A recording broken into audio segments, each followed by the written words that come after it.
سب سے پہلے بات کریں گے پاکستان کے ذمہ دارانہ کردار کی اس تمام تر صورتحال میں، جہاں پر خطہ آگ کی لپیٹ میں ہے۔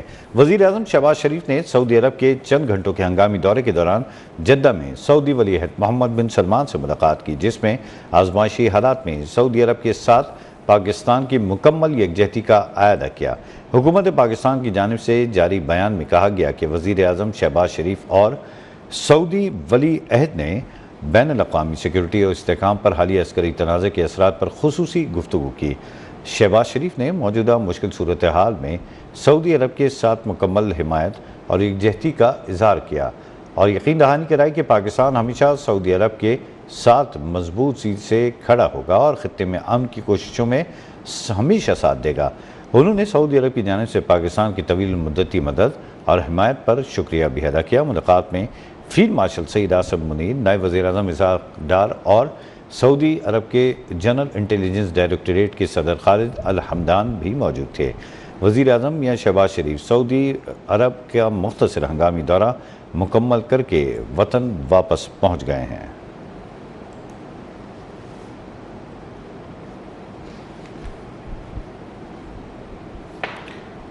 اور کچھ جنگ کا حال جانیے۔ ایران کے خاتم الانبیاء سینٹرل ہیڈ کوارٹر نے دعویٰ کیا ہے کہ عراق کی مزاحمتی فورسز نے امریکہ کا ری فیولنگ طیارہ مار گرایا۔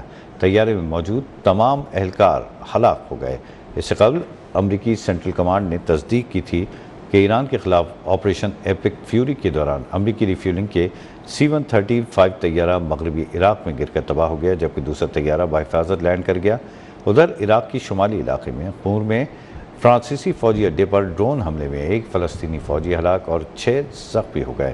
عراق کے شہر اربیل کے گورنر کا کہنا ہے کہ پیش مرگہ بیس پر ڈرون سے حملہ کیا گیا۔ اس بیس پر عالمی اتحادی فورس موجود ہے، جبکہ بحیرہ ایمر میں تعینات امریکی طیارہ بردار بحری جہاز USS جیرارڈ آر فورڈ کے لانڈری حصے میں لگنے والی آگ نے بڑے حصے کو اپنی لپیٹ میں لے لیا ہے۔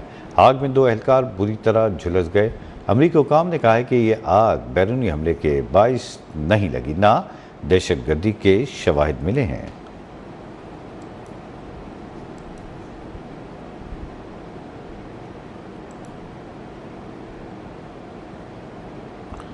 نئے سپریم لیڈر مجتبیٰ خامنہئی کے بیان کے بعد ایران نے اسرائیل پر حملوں کی نئی لہر کا آغاز کر دیا ہے۔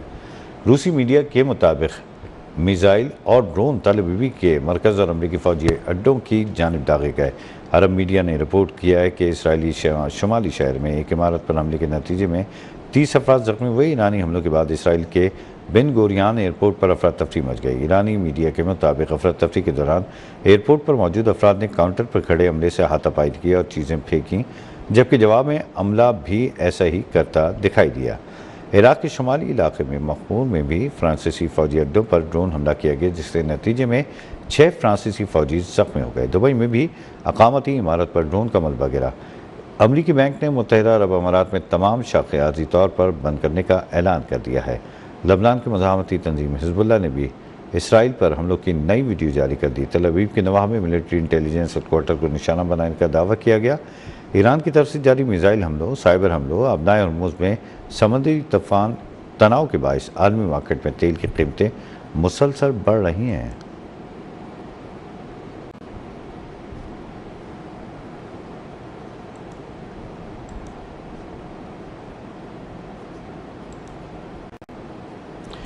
امریکی اور اسرائیلی فورسز کے ایران میں حملے جاری ہیں۔ فضائی حملوں کے دوران ایرانی ہلال احمر کے 3 کارکنان زخمی ہو گئے۔ امریکہ نے ایران کے 58 بحری جہاز تباہ اور 31 بارودی سرنگیں ناکارہ بنانے کا بھی دعویٰ کیا ہے۔ اسرائیلی فوج نے کہا ہے کہ ایران حکومت کے انفراسٹرکچر کو نشانہ بنایا جا رہا ہے اور اسرائیلی فوج نے ایران میں نیوکلیئر پروگرام کی اہم سائٹس کو بھی نشانہ بنانے کا دعویٰ کیا ہے۔ تہران کے قریب طائفان میں واقع سائٹ کو جنگی جہازوں نے نشانہ بنایا، جبکہ یونیسیف نے کہا ہے کہ جنگ کے آغاز سے اب تک خطے میں 1100 سے زائد بچے جاں بحق یا زخمی ہو چکے ہیں۔ ان میں 200 بچے ایران، 91 لبنان، 4 اسرائیل اور 1 بچہ کویت میں شہید ہوئے۔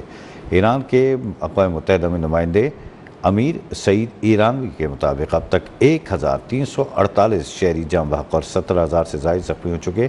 مقامی میڈیا کے مطابق ایران کے مختلف شہروں میں بمباری اور دھماکوں کی شدت بڑھ گئی ہے۔ تازہ حملے میں تہران قم روڈ پر ہوئے اسرائیلی فضائی حملے کے نتیجے میں انسانی امداد فراہم کرنے والے عملہ بھی متاثر ہو رہے ہیں۔ ایران پر امریکہ اور اسرائیل کے مشترکہ حملوں کے دوران عام شہریوں اور امدادی کارکنوں کو نقصان پہنچنے کی اطلاعات بھی سامنے آ رہی ہیں، جن سے انسانی امداد اور سروسز کی فراہمی متاثر ہو رہی ہے۔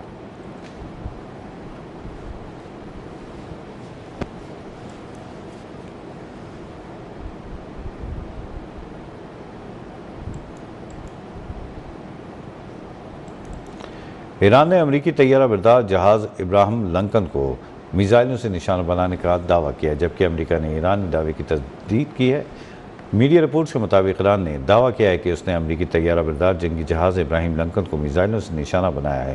ایران کی فوجی تنظیم پاسداران انقلاب نے کہا ہے کہ اس نے امریکی کیریئر پر بیلسٹک میزائل اور ڈرون سے حملہ کیا۔ ایرانی میڈیا کے مطابق یہ کارروائی اسرائیل اور لبنان کے حملوں کے جواب میں کی گئی۔ بعض رپورٹس میں بتایا گیا کہ ایران کی جانب سے 4 بیلسٹک میزائل فائر کیے گئے۔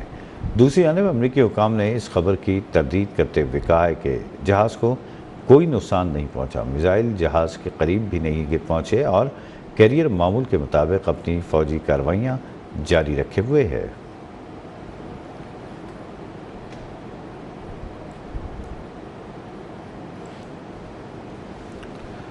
اور تو اور لبنان پر بھی اسرائیلی حملوں کی نئی لہر میں رات سے اب تک حملوں میں 8 افراد شہید ہو چکے۔ 2 ماہ سے جاری حملوں میں ہلاکتوں کی کل تعداد 687 ہو گئی۔ اسرائیلی حملوں سے ہلاک ہونے والوں میں 90 سے زائد بچے بھی شامل ہیں۔ اسرائیل کا کہنا ہے کہ حزب اللہ اور ایران نے اسرائیل کے خلاف پہلا مربوط اور مشترکہ حملہ کیا اور ایران نے اسرائیل پر مشترکہ حملے کی تصدیق کی ہے۔ اسرائیلی میڈیا کے مطابق اسرائیل پر 150 راکٹ فائر کیے گئے۔ حزب اللہ کا کہنا ہے کہ اسرائیل کے دارالحکومت تل ابیب کے نواح میں ملٹری ہیڈ کوارٹر کو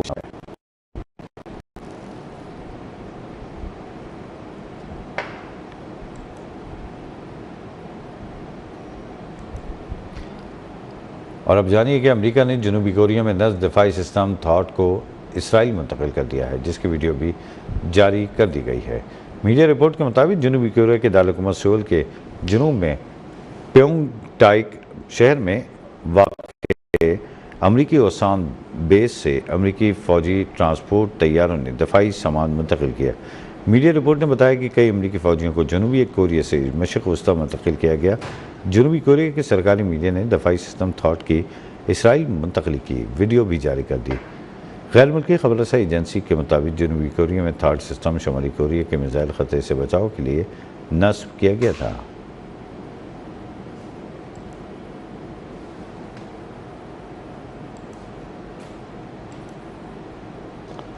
مشرق وسطی میں امریکی اڈے بند کیے جائیں۔ امریکی اڈے بند نہ ہوئے تو حملے جاری رکھیں گے۔ ایران کے نئے سپریم لیڈر مجتبی خامنائی نے پہلا بیان جاری کر دیا، کہا ہم صرف امریکی فوجی اڈوں بند رہے گا، دشمن ایرانی عوام کو نشانہ بنا رہے ہیں، عوامی یکجہتی سے دشمنوں کو شکست دیں گے، شہداء کے خون کے بدلے حق سے دربردار نہیں ہوں گے۔ نئے سپریم لیڈر مجتبی خامنائی نے آڈیو پیغام میں کہا کہ دشمن کو ایرانیوں کا خون بہانے کا حساب دینا پڑے گا، مناب اسکول کے شہداء کا بدلہ لے کر آئیں گے۔ ایرانی فوج نے اپنے حملوں سے دشمن کو حاوی نہیں ہونے دیا۔ مشکل ترین وقت میں ایرانی فورسز نے دشمن فورسز کو دندان شکن جواب دیا۔ ہم پڑوسیوں سے دوستانہ روابط رکھتے ہیں۔ امریکی صدر ڈونلڈ ٹرمپ نے کہا ہے کہ ایران شیطانی سلطنت ہے، اسے ایٹمی طاقت بننے نہیں دیں گے۔ ڈونلڈ ٹرمپ نے اپنے حالیہ بیان میں ایران کو ایٹمی طاقت اور مشرق وسطی سمیت دنیا کی تباہی سے روکنا ان کی ترجیحات میں شامل ہے۔ ایران نے جوہری ہتھیار بنا لیے تو نہ صرف مشرق وسطی بلکہ پوری دنیا کے امن کو خطرات لاحق ہو سکتے ہیں۔ صدر ٹرمپ کا کہنا تھا کہ تیل کی بڑھتی قیمتیں امریکہ کے لیے بھاری منافع کا ذریعہ ہیں، تاہم تیل کی قیمتیں جلد ہی اس حد تک کم ہوں گی جس کا کسی کو گمان بھی نہ ہوگا۔ انہوں نے کہا کہ 32 ممالک کی جانب سے اپنے تیل کے ذخائر مارکیٹ میں لانے کے فیصلے سے قیمتوں میں نمایاں کمی آئے گی۔ مزید واضح کیا کہ آبنائے ہرمز کی صورتحال پر گہری نظر رکھے ہوئے ہیں تاکہ عالمی سپلائی متاثر ہرگز نہ ہو۔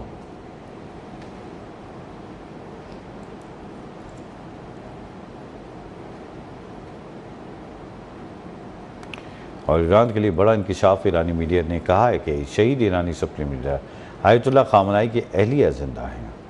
ایرانی میڈیا کے مطابق پاسداران انقلاب نے منصورہ خوجستہ باقرزادہ سے منسوب خبر کی تصدیق کی ہے۔ 28 فروری کو امریکہ اور اسرائیل نے مشترکہ حملہ کر کے ایران کو نشانہ بنایا تھا، جس کے بارے میں یہ خبر سامنے آئی تھی کہ آیت اللہ خامنہ اپنے اہل خانہ اور دیگر افراد کے ساتھ شہید ہو گئے۔ اس کے بعد یہ اطلاع بھی گردش میں آئی کہ ان کی اہلیہ منصورہ خوجستہ باقرزادہ بھی اس حملے میں شہید ہو گئیں۔ تاہم اب ایرانی میڈیا نے ان خبروں کی تردید کی ہے۔ ایرانی ٹی وی کے مطابق سپریم لیڈر کی اہلیہ منصورہ امریکی حملے میں شہید نہیں ہوئی بلکہ شدید زخمی ہوئی تھیں۔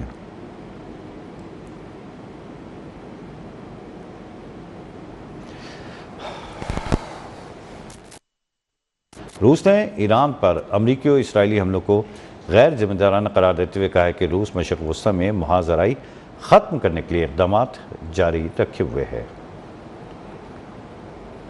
روسی وزارت خارجہ کا کہنا ہے کہ اسرائیل اور امریکہ سے ایران کے خلاف جارحیت ختم کرنے مذاکرات پر واپس آنے کا مطالبہ کیا۔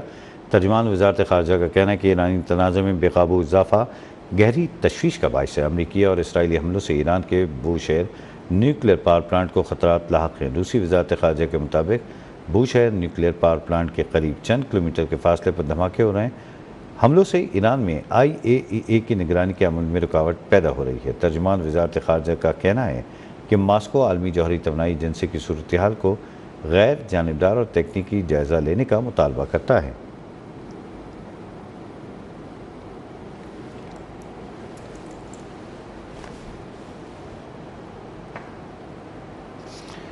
پاکستان نے اقوام متحدہ کی سلامتی کونسل میں مطالبہ کیا کہ مشرق وسطی میں کشیدگی فوری ختم کی جائے۔ اقوام متحدہ میں پاکستان کے مستقل مندوب عاصم افتخار نے سلامتی کونسل میں ایران سے متعلق اجلاس کے خطاب کرتے ہوئے کہا کہ فریقین تحمل کا مظاہرہ کریں، مزید کشیدگی سے گریز کریں، فریقین مستقل جنگ بندی قائم اور مذاکرات دوبارہ شروع کریں۔ پاکستانی مندوب نے ایرانی ایٹمی مسئلے کے پرامن حل کے لیے اپنی حمایت کا اعادہ کیا اور کہا کہ ایران ایٹمی پروگرام پر سفارتکاری کی تعطل نے معاملہ مزید پیچیدہ بنا دیا۔ تنازع کا پائیدار حل سفارتکاری کو اپنانے میں مضمر ہے۔ پاکستان کا آج بھی یہی موقف ہے کہ مسائل مذاکرات کے ذریعے حل ہوں۔ ایران کے ساتھ کشیدگی کے باعث تیل کی بڑھتی ہوئی قیمتوں سے امریکہ بھی پریشان ہو گیا۔ امریکہ نے اسٹریٹجک ذخائر سے 172 ملین بیرل تیل جاری کرنے کا اعلان کر دیا۔ امریکی محکمہ توانائی کے مطابق تیل کی فراہمی اگلے ہفتے سے شروع کی جائے گی۔ امریکی حکام کے مطابق تیل کی فراہمی کا عمل تقریباً 120 دن میں مکمل ہوگا۔ ڈونلڈ ٹرمپ نے توانائی کی قیمتیں کم کرنے کے لیے اسٹریٹجک ذخائر استعمال کرنے کی بھی منظوری دے دی ہے۔ امریکی محکمہ خارجہ کے مطابق اس اقدام سے امریکہ کی توانائی سیکیورٹی برقرار رہے گی اور عالمی توانائی ایجنسی کے 32 ممالک نے مجموعی طور پر 400 ملین بیرل تیل جاری کرنے کے اتفاق کیا ہے۔ حکام کے مطابق آئندہ سال کے دوران اسٹریٹجک ذخائر میں 200 ملین بیرل تیل دوبارہ سے شامل کیا جائے گا۔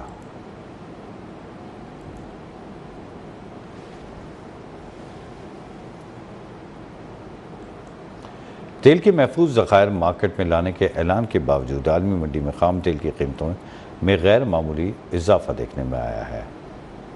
قیمتیں $100 کی سطح سے تجاوز کر گئی ہیں۔ بین الاقوامی مارکیٹ میں برطانوی برنٹ کی قیمت میں ایک ہی دن میں تقریباً 10% اضافہ ریکارڈ کیا گیا، جس کے بعد برنٹ خام تیل $8.39 اضافے کے ساتھ $100.44 فی بیرل تک پہنچ گیا ہے۔ اسی طرح ویسٹ ٹیکساس انٹرمیڈیٹ کی قیمت بھی $8.19 سے بڑھ کر $96.27 ہو گئی ہے۔ تجزیہ کاروں کا کہنا ہے کہ اگر خطے میں کشیدگی برقرار رہی تو آئندہ دنوں میں عالمی منڈی میں تیل کی قیمتوں میں مزید اتار چڑھاؤ دیکھنے کو مل سکتا ہے۔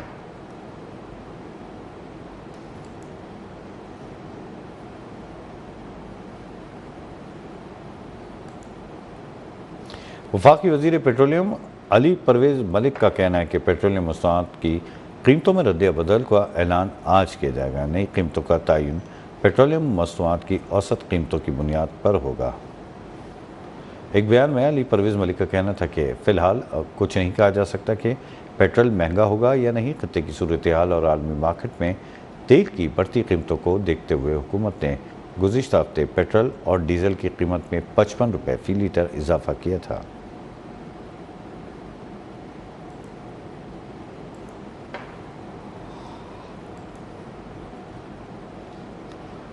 پاکستان اسٹاک ایکسچینج میں اتار چڑھاؤ دیکھا جا رہا ہے۔ کاروبار کے آغاز پر منفی رجحان دیکھا گیا، تاہم کچھ ہی دیر بعد مارکیٹ میں بہتری آنے سے انڈیکس مثبت زون میں آ گیا۔ کاروبار کے دوران ایک بار پھر مارکیٹ منفی زون میں داخل ہو گئی۔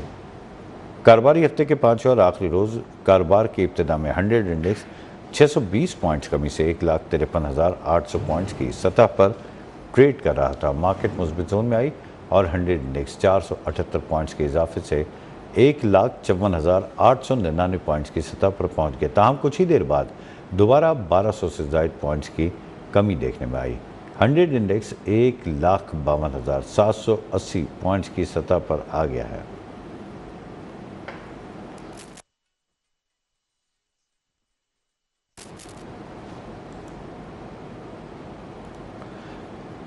ایشیائی اسٹاک مارکیٹس میں بھی مندی کا تسلسل جاری ہے۔ میڈیا رپورٹس کے مطابق آج ایشیائی منڈیوں میں کاروبار کا آغاز کمزور انداز میں ہوا۔ اس کی بڑی وجہ مغربی ایشیا میں بڑھتی ہوئی کشیدگی ہے، جس کے باعث خام تیل کی قیمتیں تیزی سے اوپر جا رہی ہیں۔ تیل کی مہنگائی نے سرمایہ کاروں کو محتاط بنا دیا ہے اور اس کا براہ راست اثر مارکیٹوں پر پڑ رہا ہے۔ جاپان کا نکئی انڈیکس 2% نیچے آ گیا۔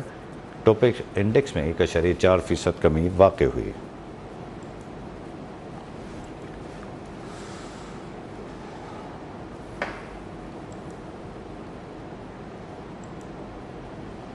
پاکستان سے مشرق وسطیٰ کے لیے فلائٹ آپریشن مستحکم ہونے لگا۔ ملک بھر سے مشرق وسطیٰ کے آج 231 پروازیں آپریشنل ہوں گی، جبکہ 72 منسوخ کر دی گئی ہیں۔ 14 روز کے دوران پاکستان سے مشرق وسطیٰ کی منسوخ پروازیں 1,811 سے تجاوز کر گئی۔ کراچی سے 14 پروازیں منسوخ ہوئیں، 64 آپریٹ ہوں گی۔ لاہور سے 17 پروازیں منسوخ ہوئیں اور 55 آپریشنل ہے۔ اسلام آباد سے مشرق وسطیٰ کی آج 25 پروازیں منسوخ کی گئیں، جبکہ 64 پروازیں آپریٹ کی جائیں گے۔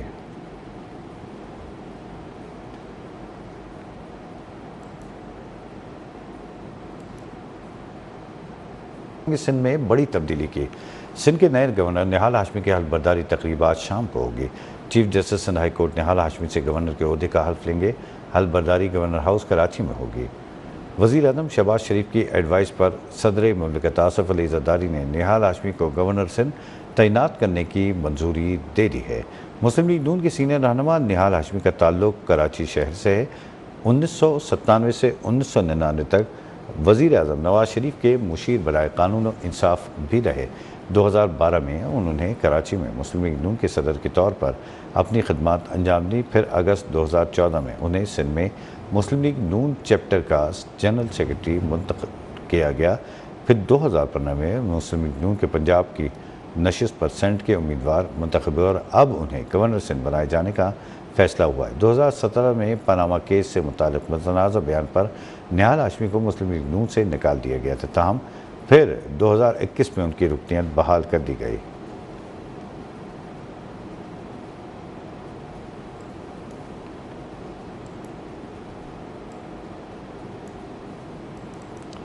پاک فوج نے افغانستان میں آپریشن غزب للحق کے تحت گزشتہ شب کامیاب فضائی کارروائیاں کی۔ سیکیورٹی ذرائع کے مطابق یہ کارروائیاں دہشت گردوں کے ٹھکانوں اور اہم تنصیبات پر مرکوز رہیں۔ سب سے پہلے کابل میں 313 کور کے انفراسٹرکچر کو نشانہ بنایا گیا، جسے مکمل طور پر تباہ کر دیا گیا۔ اس کے بعد قندھار میں تراو دہشت گرد کیمپس پر فضائی حملہ کیا گیا، جس میں دہشت گردوں کا بھاری نقصان پہنچایا گیا ہے۔ کارروائی کے دوران قندھار ایئر فیلڈ کے آئل اسٹوریج سائٹ اور اس سے ملحقہ لاجسٹکس انفراسٹرکچر بھی تباہ کر دیا گیا، جس سے دہشت گردوں کی سپلائی لائن متاثر ہوئی ہے۔ اسی سلسلے میں صوبہ پکتیا میں شیر ناؤ دہشت گرد کیمپ کا بھی کامیابی سے نشانہ بنایا گیا۔ ذرائع کے مطابق حملوں میں فوجی تنصیبات کو ہدف بنایا گیا ہے۔ ساتھ ہی ساتھ پاک فوج نے اپنے مقاصد حاصل کیے ہیں۔ سیکیورٹی اداروں کا کہنا ہے کہ آپریشن غزب للحق کے تحت کارروائیاں اہداف کے حصول سے جاری رہیں گی۔ اسی پر بات کریں گے، سردار عبدالحمید ہمیں جوائن کر چکے ہیں۔ سردار عبدالحمید بتائیے گا، پاک فوج کا آپریشن غزب للحق ابھی تک جاری ہے اور اس میں آج جو کارروائیاں ہوئی ہیں اس کے حوالے سے اپڈیٹ کیجیے۔ جی بالکل، آپریشن غزب للحق جو ہے وہ کامیابی سے جاری ہے اور پاک فوج نے افغانستان میں کامیاب فضائی حملے کیے ہیں۔ اس کی سیکورٹی ذرائع نے جو تفصیلات بتائی ہیں، اس میں پاک فوج نے جو گزشتہ رات گئے افغان طالبان اور فتنہ الخوارج کے 4 دہشت گرد ٹھکانوں بشمول ان کی فوجی تنصیبات جو ہے اس کو بھی کامیابی سے نشانہ بنایا ہے، اور ان حملوں میں پاک افواج نے کابل میں 313 کور کے جو انفراسٹرکچر ہے اس کو نشانہ بنا کر تباہ کر دیا ہے، جبکہ اسی طرح قندھار میں تراؤ دہشت گرد کیمپ جو ہے اس کو بھی کامیابی سے نشانہ بنایا گیا ہے۔ ان مؤثر کارروائیوں کے دوران قندھار میں ایئر فلیٹ اور کی جو آئل اسٹوریج ہے اس کو بھی جو ہے اس کے ملکہ جو لاجسٹک انفراسٹرکچر ہے اس کو بھی تباہ کیا گیا ہے، اور ایک اور فلائی جو کارروائی کی گئی ہے اس حملے کے دوران صوبہ جو ہے پکیتا وہاں پہ جو ہے شیر ناؤ دہشت گرد کیمپ جو ہے اس کو بھی نشانہ بنایا گیا ہے، اور پکیتا کے علاوہ جو دوسرا جو آپریشن تھا کامیاب آپریشن اس کارروائی کے دوران متعدد دیگر اہداف جو ہے ان کو نشانہ بنایا گیا اور بڑے پیمانے پر افغانستان میں دہشت گردوں کی کیمپ جو ہے ان کو تباہ کیا گیا ہے۔ جی ٹھیک ہے، بہت شکریہ سردار حمید ہمارے ساتھ موجود رہیے۔ اپنے ناظرین کو ایک مرتبہ پھر اپڈیٹ کریں گے۔ پاک فوج نے افغانستان میں آپریشن غزب الحق کے تحت گزشتہ شب کامیاب فضائی کارروائیاں کی ہیں۔ سیکورٹی ذرائع کے مطابق کارروائیاں دہشت گردوں کے ٹھکانوں پر اور اہم تنصیبات میں مرکوز ہو گئیں۔ 313 کور کے انفراسٹرکچر کو نشانہ بنایا گیا۔ سردار عبدالحمید بتائیے گا، یہ جو ٹی ٹی پی ہے یا افغان طالبان ہے، ان کے لیے 313 کور کے انفراسٹرکچر یہ کتنا میننگ فل تھا؟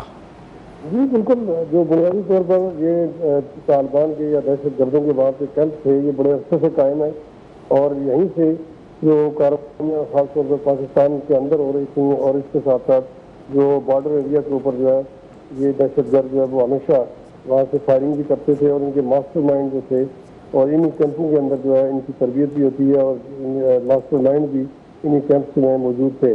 اور اس کے ساتھ ساتھ یہ اگر بات کریں تو افغان طالبان نے جب سے اقتدار سنبھالا اس رجیم میں، اس کے بعد سے پاکستان کے اوپر جو ہے وہ اٹیک کا سلسلہ جو ہے وہ مسلسل جاری رہا، اور ان جو دہشت گرد کیمپس ہیں ان کی باقاعدہ جو افغان طالبان رجیم ہے وہ پوری مالی سپورٹ کر رہی ہے، اور اس وقت ان کو مزید طاقتور کیا جا رہا ہے، اور جس کی وجہ سے آپ دیکھ رہے ہیں کہ پڑوسی ممالک خاص طور پر ایران بھی ان سے متاثر ہوا، پاکستان پر متعدد حملے جو ہے وہ انہوں نے کیے، اور ان کے پیچھے بنیادی طور پر ان کی فائنینشیل سپورٹ ہے وہ انڈیا کی طرف سے بھرپور طریقے سے کی جا رہی تھی، اور پاکستان بارہا یہ بات افغان طالبان رجیم کو باور کراتا رہا۔